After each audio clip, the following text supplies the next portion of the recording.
সম্প্রতি উদ্ভিদ ও গবাদি পশুর লাম্পি স্কিন ডিজিজ এলএসডি যেটা বলে নিয়ন্ত্রণে কার্যকর পদক্ষেপ হিসেবে প্রায় 17 লক্ষ মাত্রা টিকা মাঠ পর্যায়ে প্রদানের কার্যক্রম গ্রহণ করা হয়েছে এবং এই পর্যন্ত 2 লক্ষ ডোজ অলরেডি প্রয়োগ করা হয়ে গেছে আর কি। এটা আজকে আমরা খবর পেলাম। আর তাছাড়া খুরা রোগ নির্মূল এফএমডি যেটাকে বলে নির্মূলে মুক্ত অঞ্চল যেটাকে জোনিং করলে আমরা সিরাজগঞ্জ, পাবনা, মানিকগঞ্জ ও ভোলায় টিকাদান কার্যক্রম চলমান রেখেছে এবং এই জোনিং করলে যেটা হবে যে সৌদি আরবের মতো দেশে যে আমাদের মাংস রপ্তানির ক্ষেত্রটা প্রসারিত হবে। এই এফএমডি থাকলে এই রপ্তানি করতে বাধা আছে। ছাগলের মারাত্মক রোগ পিপিআর নির্মূলে প্রায় 6 কোটি ডোজ টিকা সাম্প্রতিক সময়ে মাঠ পর্যায়ে প্রয়োগ করা হয়েছে।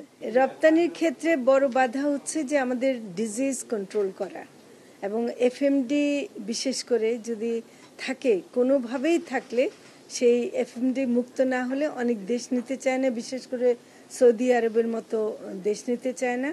বাংলাদেশের মাংসের একটা চাহিদা মুসলিম দেশগুলোতে আছে যেহেতু হালাল মাংস পাওয়ার একটা সুযোগ তৈরি হয়। তো আমাদের এখন অত রপ্তানির খুবই সীমিতভাবে আছে।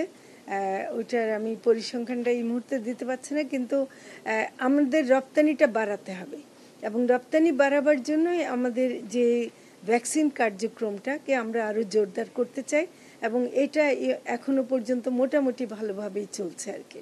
দাম কমানোর ব্যাপারটা দুদিকে আছে। একটা হলো ফিডের দাম কমানো, সেটা হলো প্রায় 70% খরচটা হয় ফিডের খরচ, তার উপরে আছে বিদ্যুৎ এবং এইসব যে খরচ আছে।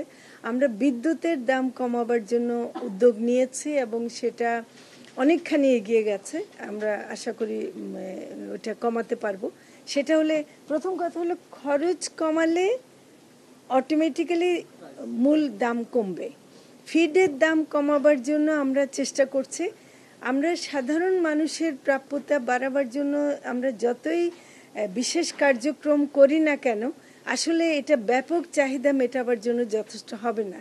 আমরা রোজার মাসে অবশ্যই আবারও করব এবং সংখ্যাটা বাড়াবো, কিন্তু সারা বছর করতে পারবো কিনা এই মুহূর্তে আমাদের কোনো পরিকল্পনা আমরা বলতে পারছি না। তবে আমাদের চেষ্টাটা হলো উৎপাদন খরচ কমিয়ে দাম কমানো।